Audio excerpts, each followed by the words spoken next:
आज हम लेके आए हैं एनसीईआरटी के जो एक्सरसाइज 1.1 है आपके लिए। आज सॉल्यूशन उसका हम आपको बताएंगे जो क्लास 11th से लिया गया है।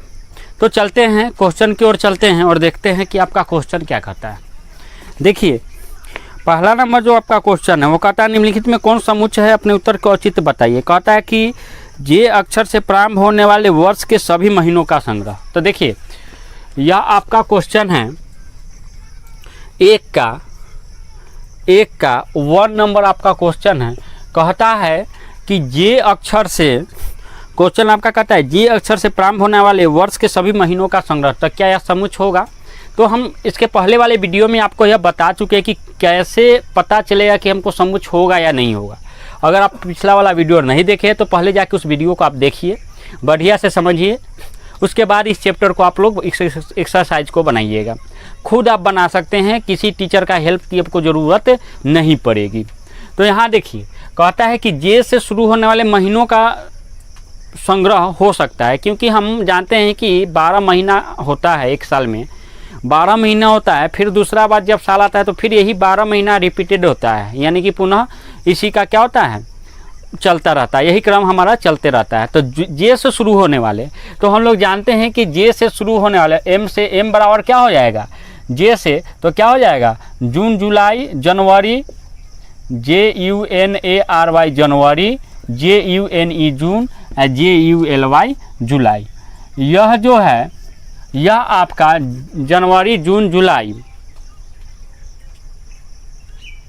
तो यह आपका जो है यह जनवरी जून जुलाई जो है वह जे से शुरुआत होता है। तो इसका संग्रह हो सकता है, इसलिए हो सकता है क्योंकि इसका एक समूह बना, ऐसा यह नहीं है कि इसका समूह नहीं बनेगा। अब नेक्स्ट क्वेश्चन देखिए, कहता है भारत के 10 सबसे अधिक प्रतिभाशाली लेखकों का संग्रह। अब देखिए कहता है भारत के 10 प्रतिभाशाली लेखक। प्रतिभाशाली लेखक का मतलब है कि जो सबसे अच्छा लिखता हो, लेखक बहुत बढ़िया लेखक हो। लेकिन एक चीज़ हम अपने ग्रुप में भी आप डिस्कस करके देखिएगा, 5 आदमी का एक ग्रुप बना लीजिए, या कहिए कि सबसे 10 प्रभावशाली लेखक का नाम बताइए, तो उनका कुछ अलग जवाब होगा, आपका कुछ अलग जवाब होगा। इस तरह से सबका अलग अलग जवाब होगा, किसी का एक जवाब नहीं होगा। लेकिन इस क्वेश्चन में क्या था कि सबका एक जवाब आएगा, जून जुलाई होता है, इसके अलावा कोई नहीं होता है, सबका एक ही जवाब होगा। तो इससे क्या स्पष्ट हुआ? इससे यह स्पष्ट हुआ कि इसका समूह हम लोग नहीं बना सकते हैं। क्यों? क्योंकि जो लेखक हमको अच्छा लगेंगे वो लेखक आपको अच्छा लगे या ना लगे वो आप पर डिपेंड करता है, उनको अच्छा लगेंगे या नहीं लगेंगे वो तीसरे पे डिपेंड करता है। यानी कि सबका अलग अलग चॉइस होगा, सबका अलग अलग क्या होगा, उसका अपना अपना चुनाव होगा। तो इस तरह से यह संग्रह नहीं है, अतः यह संग्रह नहीं है। दूसरा नंबर में क्या है, समुच्चय नहीं है। संग्रह नहीं है कहने का क्या मतलब है कि समुच्चय नहीं है, क्योंकि इसका कोई जो संग्रह है वह नहीं बना पाए हम लोग। आगे देखते हैं विश्व के सर्वश्रेष्ठ 11 बल्लेबाजों का संग्रह। ये भी आपका समुच्चय नहीं हुआ। क्यों? क्योंकि जैसे हम कहें कि हम आपके नज़र में अच्छा खिलाड़ी बताइए, तो हम कहते हैं कि सचिन तेंदुलकर है, it's my favourite player Sachin Tendulkar. तो हम क्या देखें कि हम सचिन तेंदुलकर और सचिन तेंदुलकर को आप खराब कहिएगा। क्यों? क्योंकि वह सब जिस मैच में वह शतक मारा, ज़्यादा मैच में उसका वह मैच हार गया, तो आपके नज़र में वह खराब हो गया कि जिस मैच में ज़्यादा शतक मारा वह हार गया। किसी दूसरे के नज़र में क्या है कि वही बढ़िया है, सबसे बढ़िया बल्लेबाज विराट कोहली है किसी दूसरे के नज़र में, है ना। तो कंपेयरिंग जब होगा तो कंपेयर वाला में आपका समुच्चय नहीं कहलाएगा। क्यों नहीं कहलाएगा? तुलना वाला में आपका समुच्चय नहीं कहलाएगा। क्यों? क्योंकि मेरे नज़र में सचिन तेंदुलकर सर्वश्रेष्ठ बल्लेबाज है, आपके नज़र में विराट कोहली है, उनके नज़र में रोहित शर्मा है। तो इस तरह से अलग अलग का हम लोग क्या बना लेंगे, समूह बना लेंगे, है ना। किसी को क्रिस गेल होगा, है ना। तो इस तरह से आप लोग अलग अलग समूह बनाएंगे, इसलिए अभी समुच्चय नहीं है। नेक्स्ट क्वेश्चन चलते हैं। अगला क्वेश्चन कहता है आपकी कक्षा के सभी बालकों का संग्रह। आपके कक्षा के सभी बालकों का संग्रह, तो यह समुच्चय होगा। क्यों होगा समुच्चय? तो हम लोग जानते हैं कि हम किसी भी अपने स्कूल के किसी भी स्टूडेंट को खड़ा कर दे और कहे कि क्या हम अपने क्लास के, अपने स्कूल के सभी छात्रों का संग्रह कर सकते हैं, तो वही बात वो कहेंगे जो हम कहेंगे कि हाँ बिल्कुल सबको एक फील्ड में बुला लीजिए, संग्रह हो गया। तो यह समुच्चय होगा, सबके लिए यह इक्वल होगा। तो यह समुच्चय है। यानी कि आपका जो क्वेश्चन नंबर 3 है, क्वेश्चन नंबर 3 है, यह समुच्चय नहीं है। क्वेश्चन नंबर 3 में आपका समुच्चय नहीं है। क्वेश्चन नंबर 4 में आपका समुच्चय है। ठीक है। क्वेश्चन नंबर 5 कहता है 100 से कम सभी प्राकृत संख्याओं का संग्रह। यह भी समुच्चय है। क्यों है? क्योंकि प्राकृत संख्या कहाँ से शुरू होती है? 1 से शुरू होती है। और कह रहा है कि 100 तक के सभी नीचे तक 1 2 3 से लेकर कहाँ तक? 99 तक। तो हम कहे सभी स्टूडेंट को, तो या एक भी ऐसा स्टूडेंट नहीं है जो कह देवे कि नहीं 100 के नीचे में यह नहीं होगा, इसमें से 2 नहीं होगा या 3 नहीं होगा या 4 नहीं होगा।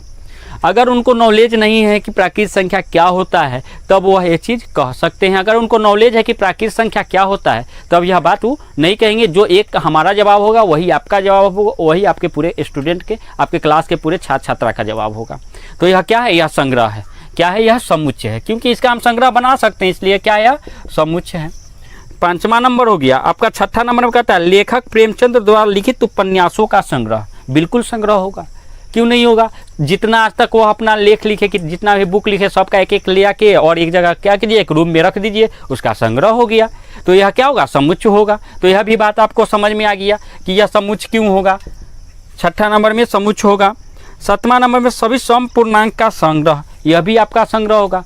समपूर्णांक कहाँ से शुरू होता है? तो 1 2 3 4 5 से शुरू हो गया। इसको हम लोग समपूर्णांक कह रहा है तो यहाँ पे 2 होगा, 4 होगा, 6 होगा, 8 होगा। इस तरह से हम लोग क्या बना सकते हैं? इसका संग्रह बना सकते हैं। तो यह चीज़ आपको आ गया समझ में।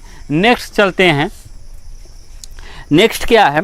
नेक्स्ट है इस अध्याय में आने वाले प्रश्नों का संग्रह। ये भी संग्रह हो सकता है। क्यों? क्योंकि इस अध्याय में जो प्रश्न है वह इस एक्सरसाइज की अगर बात करें तो इसमें 6 क्वेश्चन है, तो सबका जवाब एक ही होगा। तो हमेशा याद रखिए कि जब सबका जवाब एक आता हो तब वह समुच्चय होगा, और जब सबका जवाब अलग अलग आता है तब वह समुच्चय नहीं होगा, यह चीज़ आपको आ गया समझ में।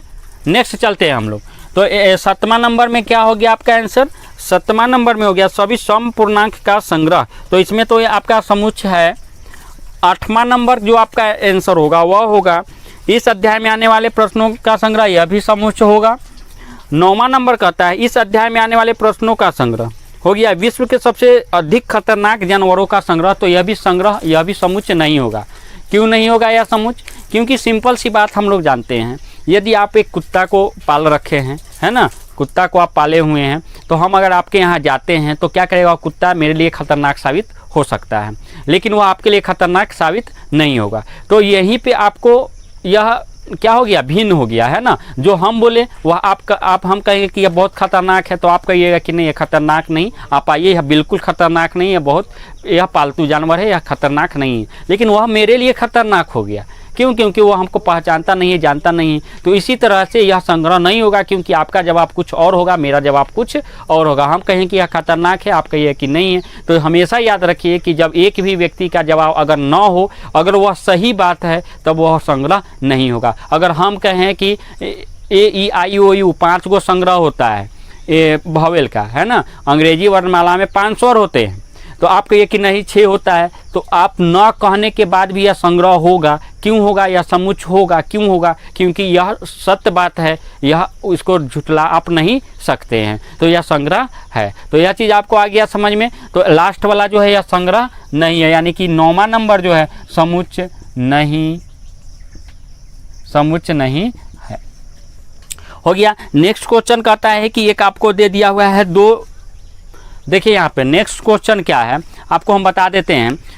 देखिए बहुत इजी क्वेश्चन है। यदि आप इसके प्रीवियस वाला वीडियो देखे होंगे, पहले वाला वीडियो आप लोग देख चुके हैं, तो बहुत इजी क्वेश्चन है, आपके लिए कोई हार्ड नहीं है।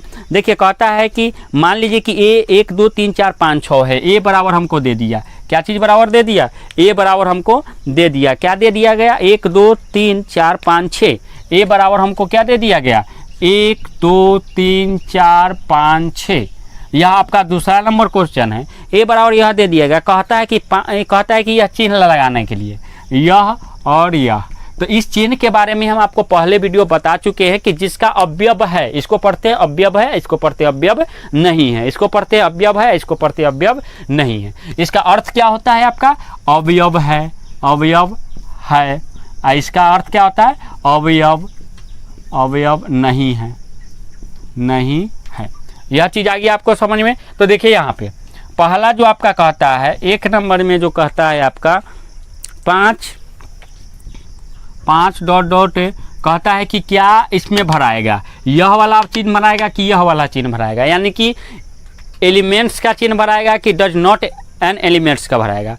तो हम लोग देखिए अवयव है 5 क्या है, देखिए तो 5 क्या है, ए का अवयव है कि नहीं, अवयव है। और जब अवयव है तो किसका साइन भरेंगे, ऐसे भरेंगे। तो यह चीज़ आपको समझ में आ गया। तो सबसे पहले हम क्या करते हैं कि आपको क्वेश्चन लिख देते हैं, उसके बाद हम आपको समझाते हैं। देखिए यहाँ पे आपका टोटल क्वेश्चंस यहाँ पे हम लिख दिए हैं और देखते हैं कि इसमें क्या हो रहा है। देखिए 8 कहता है कि ए का अवयव है कि नहीं, तो देखिए तो इसमें 8 है क्या, 8 नहीं है, 8 नहीं है, 8 नहीं है, तो यह अवयव नहीं होगा। और जब अवयव नहीं होगा तो किसका चिन्ह होगा, इसका चिन्ह होगा। जब अवयव नहीं होगा तो उसका चिन्ह होगा और इसमें यह चिन्ह आपका क्या होगा, भरा जाएगा। राइट, इसमें भी देख लीजिए 0 तो 0 इसमें नहीं है, तो इसमें भी क्या चिन्ह भराएगा, ऐसे ही भराएगा। 4 देखिए तो इसका अवयव है तो अवयव है, तो अवयव है का चिन्ह भरेंगे। 2 इसमें है तो इसका चिन्ह भरेंगे। और 10 इसमें नहीं है, देखिए इसमें 10 नहीं ना है, तो किसका चिन्ह भरेंगे, अवयव नहीं है। 10 अवयव नहीं है ए का, 10 अवयव नहीं है समुच्चय ए का। इसको पढ़ने का क्या तरीका है कि 10 अवयव नहीं है समुच्चय ए का। तो यह चीज़ आपको समझ में आ गया। नेक्स्ट क्वेश्चन क्या कहता है कि निम्नलिखित समुच्चय को रोस्टर रूप में लिखिए। देखिए रोस्टर रूप में लिखिए, तो पहले हम इसका भी क्वेश्चन क्या करते हैं, लिख देते हैं, उसके बाद आपको बारी बारी से समझाएंगे। देखिएगा यहाँ आपके क्वेश्चन आपके स्क्रीन पे है, कहता है पहला में इसको हमको किस रूप में लिखना है। पहले प्रश्न कहता है कि निम्नलिखित समुच्चयों को रोस्टर रूप में लिखिए। रोस्टर रूप क्या होता है, रोस्टर रूप क्या होता है कि किसी भी शब्द वाले समुच्चय को अंक वाले समुच्चय में लिख देना कॉमा के चिन्ह के साथ।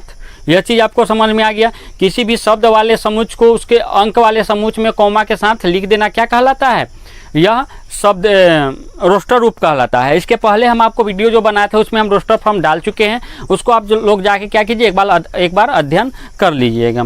तो देखिए यहाँ पे पहला जो क्वेश्चन कहता है x सच दैट एक पूर्णांक है और x जो है वह -3 से बड़ा है और 7 से छोटा है।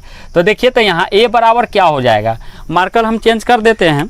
a बराबर क्या होता है, इसका आंसर है a बराबर क्या हो जाएगा, तो -3, x का मान बड़ा है -3 से, तो -3 से बड़ा का मतलब -2, -1, 0, 1, 2, 3 और 5, 6, क्या 7 होगा, नहीं होगा। क्यों नहीं होगा, क्योंकि यहाँ पे देखिएगा इस चिन्ह का मतलब है कि छोटा है और इस चिन्ह का मतलब बड़ा है। देखिए यह नंबर लाइन पे हम अगर आपको दिखाएं तो यहाँ देखिएगा x का जो मान है वो -3 से बड़ा है, यानी कि -1, -2, -3, 0, 1, 2, 3, 4, 5, 6, 7।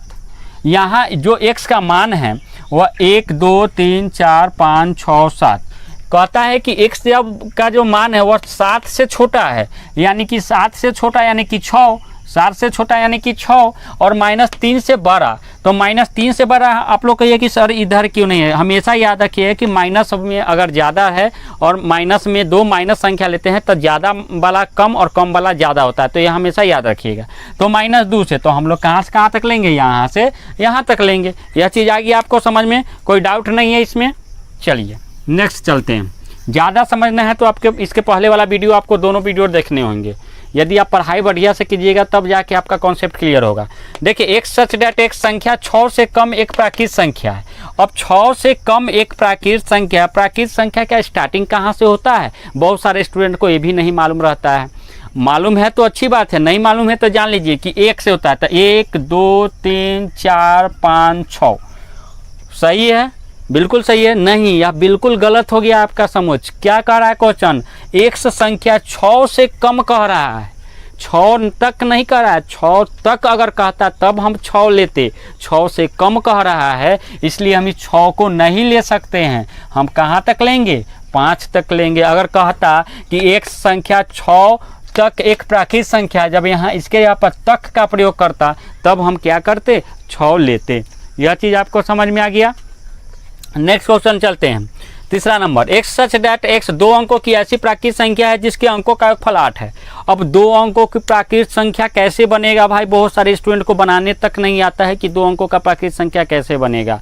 तो 2 अंक का एक चीज़ हमेशा याद रखिए कि क्या 8 प्राकृत संख्या है और 8 ये भी प्राकृत संख्या है। यह 2 अंक का संख्या है, यह भी 2 अंक है, इसमें भी एक 0 अंक है, इसमें 8 अंक है, इसमें भी 2 अंक है। लेकिन क्या यह 2 अंकों की संख्या है? नहीं, बिल्कुल नहीं। क्यों? क्योंकि कभी भी किसी संख्या के पहले 0 का कोई वैल्यू नहीं रहता है, यह वैल्यूलेस होता है, इसका कोई महत्व नहीं रहता है। तो हमेशा याद रखिएगा कि किसी भी संख्या की अगर बाईं तरफ अगर 0 हो, अगर यही ऐसे रहता, देख लीजिए यहाँ 0.0008, तो इसका वैल्यू है क्योंकि यह डेसिमल है। लेकिन जब यही दशमलव हटा दे तो इस 0 का कोई वैल्यू नहीं है, यह संख्या 8 है। तो इस चीज़ को पहले आप लोग समझ गए, तो आगे चलते हैं। हम लोग इस चीज़ को समझ गए तो आगे चलते हैं। देखिए यहाँ पे कहता है 2 अंकों की संख्या जो प्राकृत संख्या है जिसके अंकों का योगफल क्या है? 8 है। तो देखिएगा C बराबर, पहले तो हम लोग ले लेते हैं 1 लेते हैं, इसमें क्या जोड़ेंगे कि 8 होगा, 7 जोड़ेंगे तो 8 हो जाएगा। तो यह पहला संख्या 17 है जिसके अंकों का योगफल, तो इसमें कै गो अंक हुआ? एगो 1 हुआ, एगो 7 हुआ, तो दोनों का योगफल 8 हुआ कि नहीं? इसी तरह आप लोग देख लीजिए 2 6 हो जाएगा, 3 5 हो जाएगा, 4 4 हो जाएगा, 5 3 हो जाएगा, और इसके बाद 6 2 हो जाएगा, 7 1 हो जाएगा, 8 0 हो जाएगा। इसके अलावा हमको नहीं लगता है कि कोई ऐसी संख्या है जो 2 अंकों से बनी है और उसके संख्या के अंकों का जो एक फल है वह 8 है। देखिए 6 2 8, इसके संख्या को अंक को जोड़ेंगे तो 8 होगा, ये भी 8 होगा, 4 4 8, 5 3 8, 6 2 8, 7 1 8, 8 0 8। तो यह चीज़ समझ में आया कि नहीं आया? यह चीज़ आ गया समझ? इंपॉर्टेंट क्वेश्चन, यह क्वेश्चन पूछी जाती है एग्जाम में, इंपॉर्टेंट क्वेश्चन है। अब देखिए सॉरी, एक सच डेट एक्स एक अभाज्य संख्या है जो संख्या 60 का भाजक है। अब अभाज्य संख्या और भाजक 2 शब्द इसमें आया, किसको कहते हैं? तो हमेशा याद रखिए कि वैसी संख्या जो 2 से पूरा विभाज्य, एक्सट्रीमली सॉरी, वैसा संख्या जिसके केवल 2 गुणनखंड हो, एक और स्वयं, उसे हम लोग अभाज्य संख्या कहते हैं। क्या कहते हैं? अभाज्य संख्या कहते हैं। और भाजक क्या होता है? जैसे 8 का भाजक कौन है? तो 1 हो गया, 2 हो गया, 4 हो गया और 8 हो गया, जिसके पहाड़ा में होता है। तो देखिए सबसे पहले कि डी में सबसे पहले क्या हो जाएगा? 1 होगा। क्या 1 अभाज्य संख्या है? नहीं है, इसलिए 1 नहीं होगा। क्या होगा? 2 होगा, 3 होगा, 4 होगा, 5 होगा, 4 होगा? नहीं होगा। क्यों नहीं होगा? क्योंकि अभाज्य संख्या नहीं है, 4 अभाज्य संख्या नहीं है। देखिए यहाँ पे कन्फ्यूजन के लिए आपको हम बहुत सारे क्वेश्चन में गलत बनाएंगे, जिससे आप लोग को उसको जब सुधारेंगे तब आपको जाके बेहतर तरीक़ा से समझ में आएगा कि नहीं गलत हो सकता है, ऐसे गलत हो सकता है और स्टूडेंट ऐसे गलत करते हैं, ऐसे गलती स्टूडेंट करते हैं। तो देखिए यह 3 हो जाएगा, 5 होगा, 6 है लेकिन 6 यहाँ 60, 6 के पारा में 60 है लेकिन 6 क्या अभाज्य संख्या है? नहीं है, इसलिए नहीं होगा। इसके बाद आपका क्या होगा? इसके बाद आपका कोई भी संख्या हमको नहीं लगता है कि होगा। तो इस तरह से आप लोग यह समझ गए कि यह संख्या यहीं तक सीमित हो जाएगा। आ गया समझ में? नेक्स्ट क्वेश्चन, इसका हमको समग्र बनाना है, तो यह तो ईजी है, टी आर। यह क्वेश्चन शायद हम इंट्रोडक्शन में समझा रहे थे, वहाँ भी आपको बताए थे कि किसी भी लेटर को या किसी भी जो अंक है उसको एक समुच्चय में दोबारा नहीं लिखते हैं, वह एक बार ही लिखाता है। तो टी हो गया, आर हो गया, आई हो गया, जी हो गया, ओ हो गया, एन हो गया। अब देखिए ओ तो यहाँ लिख चुके हैं, नहीं लिखाएगा। एम लिखे हैं? नहीं लिखे हैं, चलिए एम लिख देते हैं।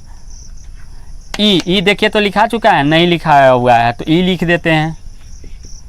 देखिए टी लिख चुके हैं, आर भी लिख चुके हैं, वाई नहीं लिखे हैं, तो एक लास्ट में क्या कर दीजिए? वाई लिख दीजिए। यही मेरा समूह बन गया। इसी को हम लोग क्या कौन फॉर्म में कहते हैं? हम लोग इसी को हम लोग रोस्टर क्रम में लिखना कहते हैं। देखिए इसमें अब कोई भी ऐसा डिजिट देख लीजिए जो रिपीटेड है, अगर रिपीटेड है तो उसको हटा दीजिए क्योंकि ये रिपीटेड नहीं होता है। देखिए टी हो गया, R I G O N M E Y, ठीक है, कोई रिपीटेड नहीं। ठीक इसी तरह इसको भी करेंगे तो यह क्या हो जाएगा? एफ बराबर क्या हो जाएगा? बी हो जाएगा, ई हो जाएगा, कॉमा का चिन्ह देना है, टी हो जाएगा और आर हो जाएगा। यही होगी आपका आंसर। तो यहाँ पे हम आज देखे हैं क्वेश्चन 1 2 3। नेक्स्ट वीडियो जब इसका आएगा तो वहाँ पे आपको 4 5 6 क्वेश्चन नंबर हम देखेंगे। तो आज के लिए इतना ही। आप लोग को यह वीडियो कैसी लगी कमेंट्स बॉक्स में ज़रूर कमेंट्स कीजिए और यह वीडियो को शेयर अपने दोस्तों के बीच कीजिए, क्योंकि इसमें हम आपको बेहतरीन तरीक़ा से समझाए हुए हैं। तो आज के लिए इतना ही। आप लोगों ने यह वीडियो देखा, इसके लिए बहुत बहुत धन्यवाद। स्क्रीनशॉट खींच के इसको कंप्लीट कीजिए। धन्यवाद।